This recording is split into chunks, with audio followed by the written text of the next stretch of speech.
Mga kapuso, posibleng mahigit 50 probinsya ang tamaan ng tagtuyot o drought sa Abril ayon sa Pag-asa. Epekto yan ng nararanasan nating El Nino phenomenon. Kung tutusin hanggang sa February magtatagal ang tinatawag na strong El Nino.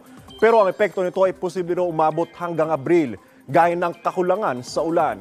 Ganyan na nga ang nararanasan sa ilang taniman ng palay sa Leganes, Iloilo dahil sa sobrang init ng panahon. Halos tuyong-tuyo na ang mga pananim. Ang National Irrigation Administration Upper Pampanga River Integrated Irrigation System nagpapatupad na ng rotational at clustering sa pagpapatubig. Nasa mahigit 20,000 na hektaryang sakahan ang kabilang sa service area ng nasabing programa. Patuloy ring nakikipag-unayan ang NIA sa mga apektadong magsasaka. Ako po si Anjo Pertiera. Know the weather before you go. Para Mark Safe lagi, mga kapuso.